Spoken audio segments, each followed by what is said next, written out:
하겠습니다. 구원은 매우 개인적이죠. 퍼스널한, 그렇죠? 인격적으로 각자에게 주어지는 것이죠. 그렇죠? 하나님은 우리 성도님들 한 분 한 분을 개인적으로 만나 주셨고 또 개인적으로 부르셨고 개인적으로 구원하셨습니다. 그렇죠? 하나님께서 우리를 다 야, 이 자리에 모여. 그래서 내가 다 구원해 줄게. 이렇게 한 번에 하지 않고 때마다 또 장소는 다를지라도 하나님이 우리에게 개인적으로 찾아오셔서 우리를 구원해 주셨습니다. 그렇죠? 우리의 구원은 이렇게 개인적입니다. 인격적입니다. 그런데 우리의 인격, 우리의 그런 구원, 개인적이지만 구원을 통하여서 우리 한 사람의 그런 구원을 통하여서 이루어지는 사건들은, 역사들은 공적입니다. 온 인류에, 온 세상에 영향을 미칩니다. 하나님의 방법은 그래요. 다수가 아닌 한 사람의 하나님을 인정하는 하나님 신실한 그 한 사람을 통해서 하나님은 세상을 바꾸고 또 온 우주에, 온 세계에 영향을 끼치는 것을 보게 됩니다. 오늘 이 사실을 마음에 염두에 두고 이 말씀을 같이 한번 읽으면서 나가도록 하겠습니다. 1절부터 8절까지 한 번 더 읽겠습니다. 만 2년 후에 바로가 꿈을 꾼즉 자기가 나일 강가에 서 있는데 보니 아름답고 살찐 7 암소가 강가에서 올라와 강을 갈밭에서 뜯어먹고 그 뒤에 또 흉하고 파리한 다른 7 암소가 나일 강가에서 올라와 그 소와 함께 나일 강가에서 있더니 그 흉하고 파리한 소가 그 아름답고 살찐 7 소를 먹은지라 바로가 곧 깨었다가 다시 잠이 들어 꿈을 꾸니 한 줄기에 무성하고 충실한 7 이삭이 나오고 그 후에 또 가늘고 동풍에 마른 7 이삭이 나오더니 그 가는 7 이삭이 무성하고 충실한 7 이삭을 삼킨지라 바로가 깬즉 꿈이라. 아침에 그의 마음이 번민하여 사람을 보내어 애굽의 점술가와 현인들을 모두 불러 그들에게 그의 꿈을 말하였으나 그것을 바로에게 해석하는 자가 없었더라. 자, 2년 후라고 합니다. 술 맡은 관원장 또 떡 맡은 관원장의 그런 꿈을 해석해주고 이제 2년 후가 지났어요. 그 중에 술 맡은 관원장은 복직되고 이제 떡 맡은 관원장은 꿈대로 풀이대로 이제 목에 달려서 죽게 되었죠. 오늘 말씀은 꼭 이렇게 안내 발표 같습니다. 그렇죠? 우리가 국가에서 이제 대통령의 그런 안내가 있으면 대변에서 비서실장이 이렇게 연설을 하잖아요. 안내를 하잖아요. 오늘 말씀 이 8절까지는 꼭 이렇게 연설 같습니다. 뭐 이렇게 해석하면 이렇게 할 수 있겠죠. 바로궁 비서실장에서 안내 발표를 하겠습니다. 바로 왕궁에서 급히 들어온 소식을 급히 알려드리겠습니다. 어제 바로 왕께서 꿈을 꾸셨는데 살찐 소가 나일 강가에서 7마리 올라와서 기분이 좋았는데 후에 전에 보지 못한 아주 두려움을 줄만한 흉한 소가 7이 올라왔고 같이 서 있다가 마르고 흉한 소가 앞에 살찐 소를 잡아먹었다고 합니다. 바로가 이런 꿈을 꾸셨습니다. 이어 바로가 또 꿈을 꿨는데 7 이삭 흉하고 앞서 흉한 7 이삭이 출현하였고 7 이삭이 먼저 나온 아름다운 이삭을 삼켰지만 여전히 삼킬 것 같지 않은 것처럼 흉하였다고 합니다. 현인들과 전문가들에게 해석을 하도록 했지만 그 의미에 대해서 아무도 알지 못해서 어려운 가운데 있습니다. 이상 바로의 궁전에서 말씀드립니다. 이렇게 안내 발표를 한 거죠. 이 애굽 시대는요, 요셉의 그런 서사 이 이야기를 쭉 하는 말씀을 보면은 하나님의 역사는 이 꿈을 통해서 보이시고 또 꿈을 통해서 이루어가는 것을 봅니다. 그렇죠? 요셉에게도 꿈을 주셨잖아요. 해와 달과 이런 11별들이 절하는 것과 곡식단이 일어나서 절하는 걸 통해서 지금 그 꿈대로 지금 하나님이 요셉을 들어 쓰시고 좀 이뤄가는 것들을 지금 보게 되잖아요. 또 요셉과 술 맡은 관원장, 떡 맡은 관원장이 옥에 갇혔을 때도 꿈을 그 두 관원장에게 주었고 그 꿈대로 이 세 줄기와 세 바구니는 3일 후라는 것을 얘기했고 이 포도를 따라서 잔을 바로에게 이렇게 주는 것은 다시 복직되는 것을 말씀하신 것이고 그 광주리에 있는 떡을 새들이 먹었다는 것은 목에 달려서 죽는 것을 얘기하는 것처럼 하나님은 꿈을 주시고 또 꿈을대로 이렇게 이루어가는 것을 보게 됩니다. 그렇죠? 이 당시는요, 오늘도 이 바로가 이 2개의 꿈을 꾸었습니다. 하나님 꿈을 주시고 그 꿈을 또 대로 이루어 가시는데 이 당시에는 이 신은 통치하는 자에게 신의 뜻을 주는데 신탁이라 합니다. 꿈을 통해서 준다고 해석했습니다. 그래서 왕이 꾼 꿈은 이게 그냥 개꿈이 아니에요. 신의 신탁이다, 계시한 것이다 생각해서 그걸 근거로 해서 그 꿈을 해석해서 당시의 현인들과 이런 것을 해석하는, 꿈을 해석하는 사람들이 있습니다. 정치적으로 높은 사람이죠. 그래서 그 사람들을 통해서 이게 그걸 근거로 해서 그 왕의 꿈을 해석함을 근거로 해서 정책을 삼고 그것을 정치를 해나간 것이죠. 그게 당시의 정치 방법이었습니다. 그게 과학이었습니다. 그게 당시의 행정이었어요. 그러므로 이 당시에 이 바로가 꿈을 꾼 상황은 사적이지만 공적인 일입니다. 왜요? 왕의 꿈이기 때문에 이 한 나라의 역사와 주관하는, 정책이 바뀌는, 정치가 바뀌는 그런 일들이기 때문에 매우 공적인 사건입니다. 이건요. 그런데 바로가 이제 신탁을 받은 것 같은데, 이 보통 꿈이 아닌 것 같은데, 그 메시지로 인해서 지금 심하게 번민하고 괴로워하고 있어요. 왜냐면은 지금 뭔가 애굽을 향한 하나님, 그러니까 이들은 신이죠. 신의 뜻인데, 이걸 정책인데 그것을 지금 해석하지 못하니까 위기에 처한 것이잖아요. 마치 현대로 따지면 그렇습니다. 인공위성에서 이 북한에 이상 징후를 포착했습니다. 그래서 그것을 청와대에 보고가 다 된 거예요. 그러나 그래서 이제 회의가 거쳤죠. 국가안보위원회에서 모여서 이게 무슨 일인가 하고 회의를 했는데 이게 어떤 변화인지 도저히 알 수 없는 거예요. 그러니까 나라적으로는 위기죠. 뭔가 지금 북한에서 이상 징후가 포착됐는데 그것을 지금 해석할 수 없고 어떻게 지금 정책을 해야 될지 모르니까 국가적으로 위기입니다. 지금 바로가 마찬가지죠. 국가의 정책이 이게 좌우지우지 되는데 그것을 지금 해석할 수 없는 상황이에요. 이런 상황입니다. 지금은 우리가 이해할 때 공적인 상황, 이것은 정치적 상황이란 것이죠. 당시 제국이었던 애굽의 한마디로 위기에 처한 그런 상황이라는 것을 우리는 이해합니다. 오늘 말씀에서 우리 두 가지 포인트를 생각해야 되는데요. 하나는 누가 이 꿈을 주셨을까라는 거죠. 하나님이 주신 것이죠. 이 꿈은 하나님이 주신 것입니다. 바로는요, 이집트를 지켜주고 이집트를 가능하게 해줬던 신, 라라는 신, 태양신입니다. 그를 섬겼고요. 그의 신의 신탁을 받는 그는 태양신의 아들이고 또 자신이 자체가 그는 제사장이라고 생각했습니다. 자신이 신의 대변자입니다. 이 바로가요. 근데 지금 하나님이 바로에게 꿈을 주셨고 바로의 그 심정이 지금 그 꿈으로 인해서 해석할 수 없고 번민에 쌓인 겁니다. 이 사건은 이 400년 후에 이제 다시 기억나게 되는 사건이 있습니다.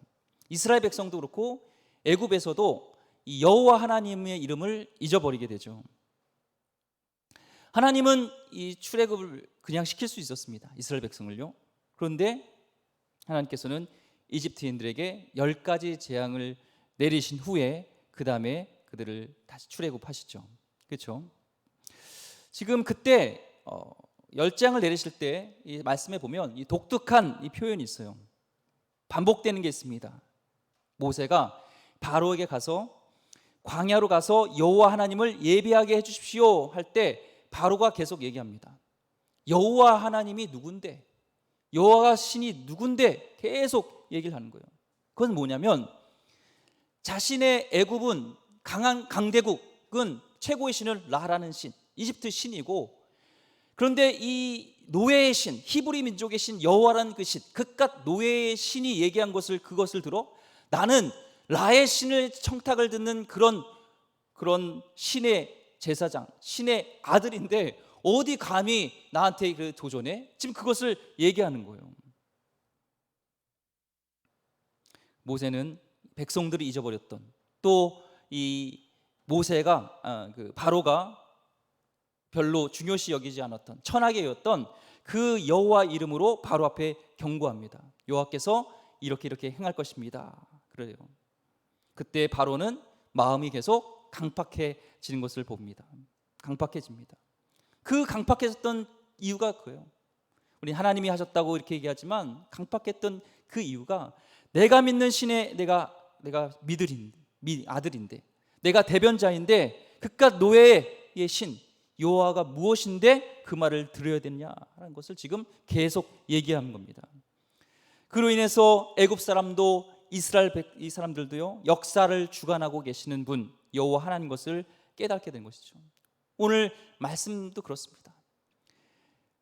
애굽 당시의 이 강대국, 이 나라를 운영하고 이것을 이끌어가는 것은 그런 태양신과 같은 라라는 그런 신이라고 생각했지만, 오늘 하나님께서 바로에게 꿈을 하나님이 주셨다는 말은 그것은 하나님이 역사의 주관자라는 것을 지금 얘기하는 것입니다. 굉장히 신비하게 보이지만 그 당시에는요, 이게 정치적인 개입입니다. 하나님께서 지금 애굽의 역사에, 전 세계 역사에 지금 하나님이 주관하고 계시고 역사하고 계신다는 겁니다. 바로에게 꿈을 줬단 말은 다시 얘기하면 이집트 라신이 아닌 하나님이 그 상황과 역사를 통치하고 계시다는 것을 말씀하고 있는 겁니다. 마찬가지입니다. 온 세계의 역사를 주관하고 계신 분은 오직 우리 하나님인 줄 믿습니다. 이 본문을 보면요, 술 맡은 관원장이 꿈 해석한 지 이제 2년 후가 되는 날입니다. 2년이 지났다고 얘기합니다. 그리고 2년 후에 일이 정확하게 또 시작되는데요, 지금 요셉이 어디 있어요? 바로의 궁에 있나요? 지금은 감옥에 어디 있습니다. 바로 궁정에 있지만 지금 요셉은 안 보입니다. 어떻게 보면 세계의 역사에, 지금 나라의 정책에 그는 변두리에 있는 존재입니다. 나라의 이런 충격적인 뉴스를 듣지만 그는 내 일과는 상관없는 것처럼 지금 요셉은 있습니다. 우리도 그렇죠. 이 뉴스를 보고 하면은 세상에 급변하는 일들을 보면 그게 나와 무슨 상관이 있을까 이렇게 생각합니다. 우리 이름이 안 나오니까요. 우릴 같지 않습니다. 근데 지금 당대 애굽의 위기가 생겼는데 요셉은 안 봅니다. 안 보여요. 세상은 요셉과 상관없이 돌아가는 것처럼 보이는데, 그런데 하나님은 생각지도 않은 그때 이 세상의 역사 속에서 이 요셉을 등장시키려고 계획하고 계셨고 요셉을 만나게 합니다. 그게 오늘 9절 말씀 내용입니다. 9절 보겠습니다. 술 맡은 관원장이 바로에게 말하여 이르되 내가 오늘 내 죄를 기억하나이다. 고백이 기가 막히죠. 지금 애굽의 지금 바로 왕이 정책을 지금 이룰 수 없는, 꿈을 꿨지만 도저히 해석할 수 없는 이런 위기 속에 있는, 제국이 불안한 가운데 긴장감에 있는 이 상황 속에서 뜬금없이 최측근에 있는, 바로의 최측근에 있던 이 술 맡은 관원장이 뭐라고 고백해요? 오늘 내가 내 죄를 기억하나이다 하면서 이 얘기를 하고 있어요. 지금 나라 위기 속인데 이런 얘기를 고백하고 있습니다. 죄를 고백하면서요, 기가 막히게 절묘한 타이밍에 지금 요셉을 등장시킵니다. 그가 이렇게 고백하는 것으로요, 자기가 겪었던 얘기를 이제 얘기합니다. 10절부터 13절까지 내용이 나오죠. 읽겠습니다. 바로께서 종들에게 노하사 나와 떡 굽는 관원장을 친위 대장의 집에 가두셨을 때에 나와 그가 하룻밤에 꿈을 꾼즉 각기 뜻이 있는 꿈이라. 그곳에 친위 대장의 종 된 히브리 청년이 우리와 함께 있기로 우리가 그에게 말하되 그가 우리의 꿈을 풀되 그 꿈대로 각 사람에게 해석하더니 그 해석한 대로 되어 나는 복직되고 그는 매달렸나이다. 지금 바로께서 꿈을 꿨는데 굉장히 중요한 메시지를 갖고 있는 꿈을 갖고 있어서 괴로워하고 계신데, 나도 2년 전에 그런 해석하지 못하는 꿈을 꿨는데 그 어려움 속에 있었습니다. 근데 그 꿈을 풀이해 준 자가 있었습니다. 바로 왕에게 그것을 고백하고 빨리 그것을 아뢰었어야 되는데 그것을 얘기하지 못한 것이 또한 저의 죄입니다. 그 일을 해결할 사람이 확실히 소개할 수 있겠습니다. 그것을 얼른 해야지 못해서 신하의 그런 잘못입니다. 그때 살게 되거든, 다시 복직되거든 나를 기억해달라고 했는데 나는 잊었습니다. 그런 뜻으로 지금 이 고백을 하는 겁니다. 지난주 우리가 말씀을 같이 나눌 때 요셉이 그랬죠. 은혜를 베푸사 나를 기억해달라고. 헤세드, 언약에 근거한 변하지 않는 그 약속으로, 사랑으로 날 기억해달라고 2번이나 부탁을 했습니다. 그런데 이 요셉을 잊었죠. 우리 인간은 믿을 수 없음, 인간의 약속을 지키지 못함, 이런 안타까운 모든 것을 봅니다. 인간은 완벽하지 않습니다. 그런데 우리의 완벽하신 우리 하나님은요, 이 온전하지 못한 인간의 약속을 지키지 못함, 이것들조차도 사용하셔서 결정적인 순간에 하나님은 사용하신다는 겁니다. 당시에요, 이 애굽 학자들은요, 애굽의 총리가 될 수 있는 나이가 최소 나이가 30살이에요. 근데 이 술 맡은 관원장, 떡 맡은 관원장 꿈을 해석해 줄 때가 몇 살 때면 요셉이 28살입니다. 그때 만약에 이 술 맡은 관원장이 바로한테 가서 얘기해가지고 기억해가지고 복직되면 28이에요. 아직 총리가 못해요. 근데 우리가 볼 때는 감옥에 2년 썩은 것 같지만 하나님은 요셉을 2년 동안 감옥에서 보호하고 계신 거예요. 언제까지? 하나님의 때 30세가 될 때까지.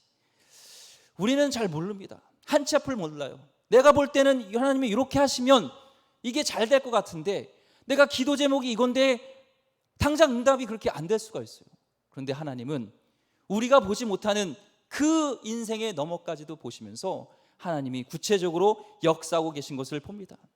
인간의 실패와 약속 안 지킴, 억울함, 이런 것을 통해서도 하나님은 일하시고 하나님의 정확한 때에 하나님의 경륜을 위해서 이제 온전히 쓰시고자 할 때 이 술 맡은 관원장을 깨우쳐서 그때 기억나게 하셔서 절묘하게 요셉을 이렇게 등극시키잖아요. 결정적인 순간에 우리는 잊혀진 존재 같지만 하나님은 우리를 불러내셔서 하나님께서 우리를 쓰실 것을 잊지 마시기를 바랍니다. 그래서 요셉을 기획했더니 14절에요 읽겠습니다. 이에 바로가 사람을 보내어 요셉을 부르매 그들이 급히 그를 옥에서 내놓은지라. 요셉이 곧 수염을 깎고 그의 옷을 갈아입고 바로에게 들어가니. 이제 바로 왕에게 들어갈 때 요셉의 복장, 이 신분이 바뀌는 거예요. 노예, 더 이상 이제 아니에요. 더 이상 그런 죄수의 이게 아닙니다. 일이 안 되는 것 같은데 지금 여기 끌려가지고 13년 동안 있은 동안 하나님은 일하시지 않는 것 같아요. 동행하시고 계시고 하나님은 함께하는 형통한 삶을 살고 있지만 아무 일도 일어나지 않는 것 같은데, 멈춰졌던 시간이 카이로스의 그런 크로노스라는 인간의 시간 속에서 카이로스라는 하나님의 때가 딱 만졌을 때 팍팍팍 일이 진행되잖아요. 하나님의 일은 그래요. 안 되는 것 같은데 갑자기 되는 것이죠. 저도 결혼을 32살에 했습니다. 그것도 우리나라가 아닙니다. 외국에서요. 31년 동안은 아무 일도 일어나지 않은 것 같아요. 근데 32년 되는 인생이 때요, 그때 하나님이 와이프를 만나고 결혼이 팍팍팍팍 이렇게 진행됐습니다. 하나님의 카이로스는 그래요. 하나님이 일하시면요 안 되는 것 같아도요 돼요. 일하세요. 급하게 이제 해서 바로 앞에 요셉이 섰습니다. 그랬더니 바로가 뭐라고 얘기해요? 15절에 바로가 요셉에게 이르되 내가 한 꿈을 꾸었으나 그것을 해석하는 자가 없더니 들은즉 너는 꿈을 들으면 능히 푼다 하더라. 지금 바로가 이 술 맡은 관원장 얘기를 듣고 신뢰한 거예요. 신뢰한 거잖아요. 그런데 16절에 뭐라고 얘기하죠? 읽겠습니다. 요셉이 바로에게 대답하여 이르되 내가 아니라 하나님께서 바로에게 편안한 대답을 하시니라. 지금 바로가요 신뢰하면서 지금 면접 본 거예요. 너 꿈을 그렇게 잘 푼다며? 그 대답을 듣자마자 면접입니다. 대답 잘해야 됩니다. 근데 요셉은 뭐라고 그래요? 아니요, 저 꿈 잘 못 풉니다. 저 아닙니다. 지금까지 쌓았던 커리어, 어떻게 보면 왕 앞에서 여기에서 자기가 어떤 나라의 저기로 등극되느냐 안 되느냐 이런 속에서 그럴 수 있잖아요. 그렇습니다. 제가 꿈풀이했습니다. 저 잘 풉니다. 지금 누가 봐도 딱 그런 상황이잖아요. 요셉이 몰랐겠어요? 그렇죠. 그런 상황이에요. 내가 쌓았던 커리어를 지금 얘기할 수 있습니다. 면접 볼 때요, 내가 이런 일을 했습니다 하고 지금 얘기하는데, 지금 바로가 물었을 때 그는 그렇게 얘기합니다. 아니요, 제가 아닙니다. 여기를 보면서요 우리가요 오늘 말씀의 키포인트입니다. 핵심입니다.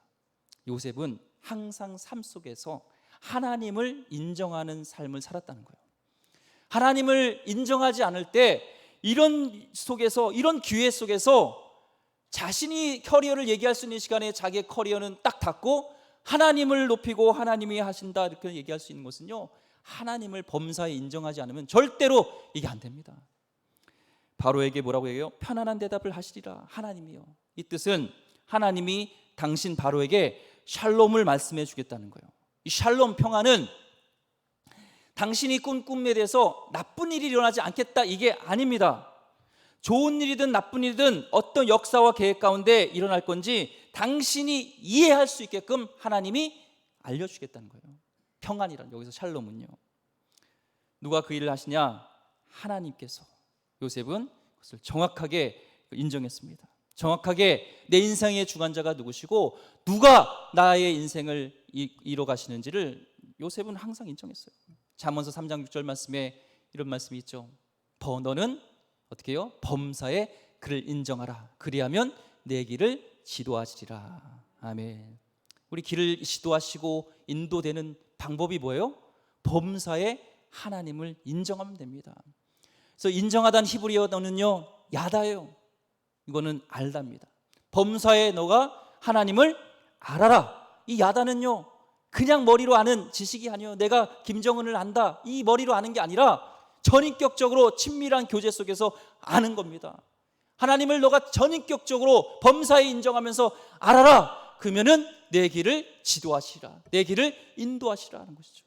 맞잖아요. 요셉이 범사에 하나님을 인정할 때 세계사 속에서 어떻게 보면 감옥에 있던 초라한 그 요셉을 하나님이 들어쓰시는 것을 보게 됩니다. 요셉이 바로 앞에서만 아니라요, 이 하나님을 인정하는 게 항상 같았어요. 이 보디발의 집에 있을 때도 그랬고 감옥에 있을 때도 그랬죠. 이 여호와를 인정하는 사람 보면 알죠. 보디발 아내가 막 유혹했잖아요. 그때 창세기 39장 9절에 뭐라고 그래요? 이 집에는 나보다 큰 이가 없으며 주인이 아무것도 내게 금하지 아니었어도 금한 것은 당신뿐이니 당신은 그의 아내임이라. 그런즉 내가 어찌 이 큰 일을 행하여 하나님께 죄를 지으리까 하면서 하나님을 인정했잖아요. 지금 범사에 하나님 인정하는 게 뭐예요? 예배할 때만, 기도할 때만 하나님을 인정하는 게 아닙니다. 그는 노예로서 있을 때도, 죄수로 살아갈 때 모든 삶 속에서 하나님이 나에게 맡겨준 그 일에 어떻게 신실하게 내가 살아갈까, 어떻게 내가 지금 이 보디발의 종으로서, 여기 총리로서, 여기서 가정 총무로 있으면서 어떻게 하는 것이 하나님을 인정하고 신실하게 사는 것인가를 늘 이렇게 고민했다는 겁니다. 하나님을 인정하지 않으면요, 이런 위기 속에서 또 기회 속에서 하나님을 이렇게 얘기할 수가 없죠. 오늘 다루고 있는 상황이요, 아까 얘기했듯이 정치적인 상황입니다. 중요한 정치적인 상황이에요. 하나님께서 원하시는 것이 무엇일까를 드러내는 것이 하나님을 인정하는 거예요. 눈치 보지 않고 어떻게 하는 것이 하나님이 원하시는 것인가를 뜻을 드러내는 것이요, 하나님을 인정하는 겁니다. 우리나라 국회의원이요 중에 25%가 크리스찬이래요. 저는 정치를 잘 모릅니다.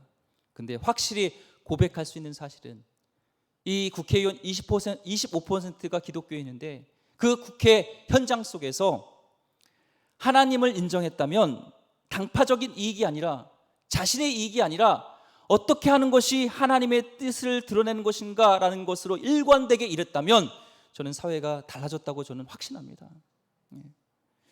요셉이 그랬습니다. 바로 앞에서 흔들리지 않고 떨지 않았던 것은 늘 그렇게 한 대로 대답한 그대로 살았다는 거예요. 하나님을 인정하는 삶을 살았다는 겁니다. 종으로 있었던 시간, 죄수로 있었던 시간, 그것은 기다림의 시간이 아니라 범사에 하나님을 인정하는 시간이었던 것을 우리는 보게 됩니다. 우리가 어떻게 범사에 하나님을 인정할 수 있을까요? 어떻게 하면 하나님 앞에 우리는 부끄럽지 않게 할 것인가 라며 행동하는 것이 하나님을 인정하는 것입니다. 지금 하는 나의 일이 이 세상과 무슨 상관이 있겠어? 아니요. 하나님은요, 이 세상을 통치하시는 하나님을 인정할 때 지금 내가 이곳에서 작은 일인 것 같지만 그것을 인정하고 순종하고 나갈 때 그 일을 통해서 하나님은 역사를 이루신다는 거예요. 세상을 변화시키는 일을 하실 수 있다는 거예요. 요셉의 감옥에 있는 것이, 보디발의 집에 있던 것이 세계사와 애굽의 역사와 무슨 상관이 있겠어요? 하나님을 인정하는 자를 통해서 하나님은 세상을 변화시킬 수 있다는 겁니다. 구원은 개인적인 사건이고 우리의 구체적인 그런 인격적인 사건이지만 그 인격적인 개인적인 사건을 통해서 하나님은 세상을 변화시키고 온 우주에 그것을 영향을 끼칠 수 있다는 것을 오늘 말씀을 통해서 우리는 다시 한번 확인하게 됩니다. 이 요셉에게 바로가 꿈을 막 이제 얘기합니다. 아까는 기자가 보도했듯이 어떤 청와대에서, 왕궁에서 대변하는 자가 얘기하는 것처럼 얘기했는데 요셉을 만나니까 이제는 대변자도 필요 없어요. 자기 입에서 꿈을 막 얘기합니다. 29절에 보니까 그 뒤에 또 약하고 심히 흉하고 파리한 7 암소가 올라오니 그같이 흉한 것들은 애굽 땅에서 내가 아직 보지 못한 것이라. 바로가 지금 두려움에 있는 거예요. 그런 얘기할 때 바로의 결론이 24절입니다. 보겠습니다.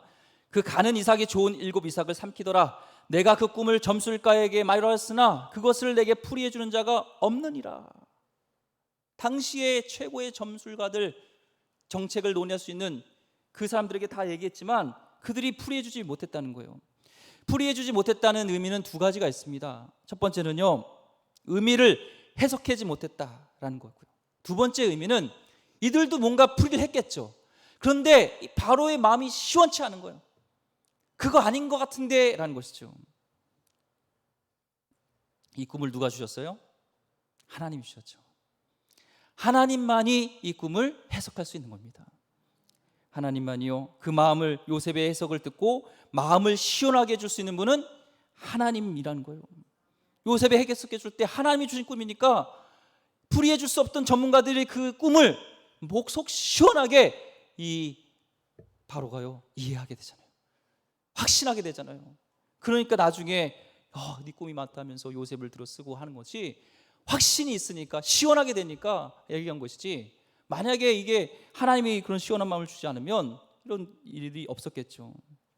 하나님의 뜻을 발견해서 누군가에 전할 때요, 우리는 이 말을 듣고 저 사람이 어떻게 할까 염려가 될 수 있습니다. 이 말을, 하나님의 뜻을 전할 때 저 사람의 반응이 어떨까 우리는 염려되고 고민됩니다. 하지만 하나님의 뜻이라고 우리 확신이 있을 때 우리는 예의를 갖추되 단호하게 밝힐 책임이 우리에게 있습니다. 요셉은 그랬습니다. 그 메시지를 듣고 들은 사람이 반응하게 하시는 분은 하나님이세요.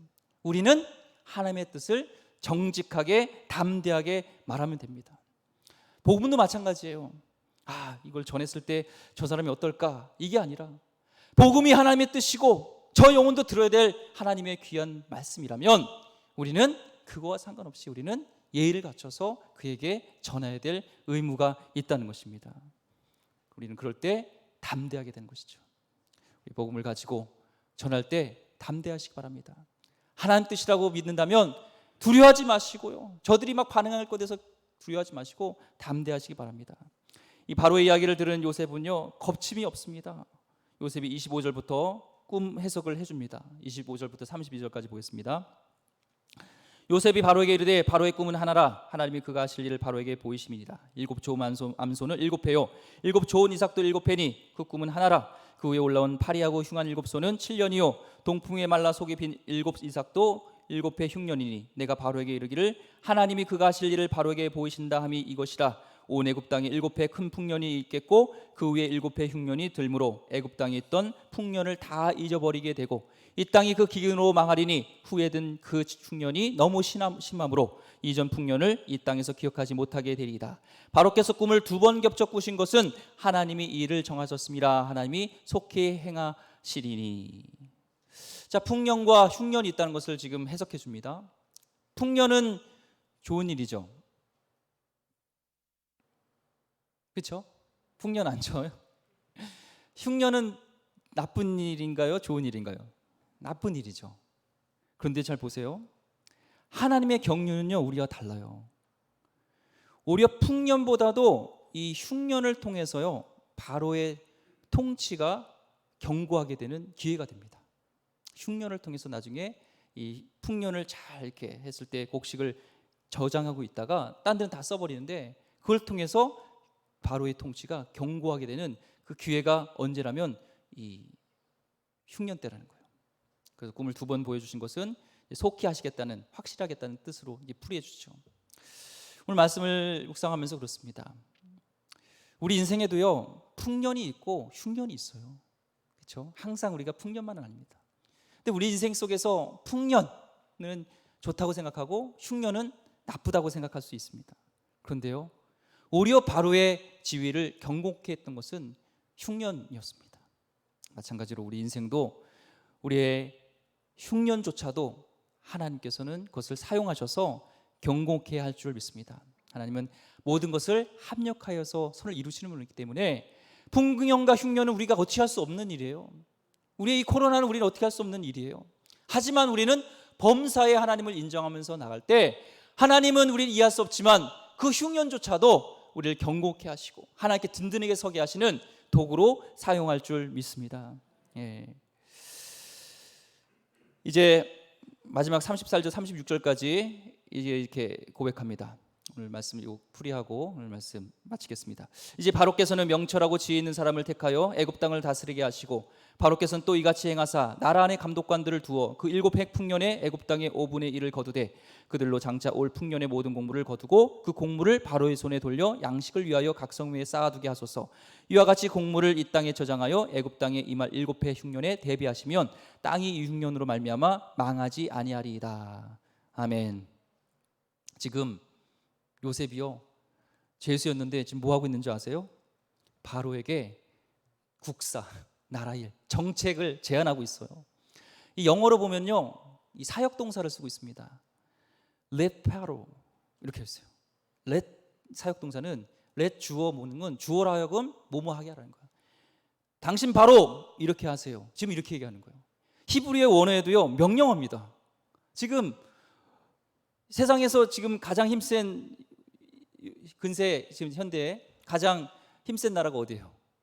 미국이죠. 뭐 중국이랑 이렇게 대결하고 있지만 지금 이거예요. 미국 대통령 앞에서 한낱 지금 어떤 가난한 아시아의 근본도 할 수 없는 청년이 미국 정책은요 이렇게 하세요. 하셔야 되면 이것도 아니고 이렇게 하세요. 대통령 이렇게 하세요. 이렇게 해야 돼요. 이렇게 하세요. 이게 상상이 됩니까? 이게 가능하게 됩니까? 이게 어떻게 가능하죠? 첫째, 요셉은 하나님의 뜻을 알았습니다. 하나님의 뜻을 분명히 알았기에 범사에 하나님을 인정하는 자는 그 가운데 하나님의 뜻을 전하는데 거침이 없습니다. 두려움이 없습니다. 왜요? 그 일을 행하시는 분은 내가 아니라 하나님이기 때문에 그렇죠. 역사를 주관하시고 해결해 주신 분은 하나님이 준 줄을 믿기 때문에 지금 요셉은 담대합니다. 이렇게 한 것이 합당한데요. 이렇게 하는 것이 영광이 되는데요. 확신이 생기면 그것을 얘기할 수 있어야 되는 것이죠. 두 번째, 요셉이요 말한 이 명철하고 지혜 있는 인물을 이제 뽑으라고 얘기하잖아요. 근데 사실 명철하고 지혜 있는 인물이 이제 누구예요? 요셉이에요. 바로도 압니다. 어떻게 요셉은 이런 자를 뽑아야 합니다 하면서 거침없이 말할 수 있어요? 요셉은 자기의 유익을 굳지 않았기 때문에요. 지금 바로에게 애굽이 살기에 꼭 필요한 사람, 나가 아니어도 괜찮습니다. 나를 두고 하는 말이 아니에요. 자기의 유익을 굳지 않기 때문에, 욕심이 없기 때문에 이 요셉은요 거침없게 담대하게 말할 수 있었습니다. 하나님의 뜻을 구할 때 우리의 고백은 권세와 권위와 힘을 갖게 됩니다. 우리 성도님의 영향력과 힘은요 포지션에 있는 것이 아닙니다. 하나님의 뜻에 서 있는가, 그리고 성도님이 말하는 그 말하는 사람의 유익과 공동체의 덕을 구하는가에 달려 있습니다. 하나님은 저와 우리 성도님을 이렇게 요셉과 같이 쓰실 수 있는 분입니다. 저는 지난주에 이어서 누구처럼 됩시다 라는 걸 별로 안 좋아해요. 예수님처럼 되면 되잖아요. 예수님 닮아 가는 게 좋지만 이 요셉을 보세요. 요셉이요. 요셉 이야기를 읽을 때 저도 요셉처럼 살았으면 좋겠다. 우리 성도님도 요셉처럼 살기를 소망합니다. 그는 자기 형편과 상황을 탓하지 않았어요. 노예였을 때, 억울하게 감옥 갔을 때도, 바로 앞에 섰을 때도 하나님을 인정하는 것에 거침이 없었습니다. 어떤 상황에도 하나님을 인정하는 삶, 한결같이 하나님을 인정하고 노예로서 죄수로서 그 일을 신실하게 그 일을 하고 나서 살아가는 요셉의 신실한 모습을 우리는 본받길 원합니다. 그리고 하나님께서 이 제국과 당대 역사를 바꾸는 결정적인 순간에 이 요셉을 들어 쓰십니다. 우리도 요셉처럼 아무 변화가 없는 것 같고 그냥 일상적인 크로노스 시간 같지만 하나님을 범사에 인정하고 살아갈 때 하나님의 때가 됐을 때 결정적인 순간에 하나님이 드러내시고 우리를 쓰실 때가 있을 줄 믿습니다. 분명히 있는 그 상황은 요셉이 어떻게 할 수 있는 상황이 아니라 그는 있는 그 자리에서 지금 이 순간에 그는 하나님을 인정하고 맡겨진 일을 성실하게 신실하게 행했을 뿐입니다. 이것이 하나님의 때 카이로스를 사는 지혜인 줄 믿습니다. 우리 예상치 않는 상황에도요, 하나님이 함께 계시면 하늘의 영광이 우리 안에 임하게 될 줄 믿습니다. 정치 속에서도 하나님의 통치를 드러내는 것처럼, 요셉처럼 우리도 하나님을 범사에 인정하며 살 때 하나님의 뜻이 우리의 삶 가운데 드러나게 될 줄 믿습니다. 그런 범사에 하나님을 인정하는 귀한 하나님 백성 되기를 주의 이름으로 축원드립니다. 기도하겠습니다. 하나님, 그렇습니다. 우리가 상황 속에서 흉년과 풍년에 대해서 우리는 일희일비하는 것이 아니라, 하나님, 내 뜻대로 이루어지지 않는 이 상황을 원망하거나 저주하는 것이 아니라, 나는 하나님을 범사에 인정하면서, 하나님을 두려워하면서, 하나님을 경외하면서, 하나님 뜻을 알고 하나님 뜻을 알고자 노력하면서 하나님 뜻대로 삶으로 살아가는 그런 하나님의 귀한 백성들 되게 하여 주시옵소서. 귀하신 예수 그리스도 이름으로 기도드립니다. 아멘.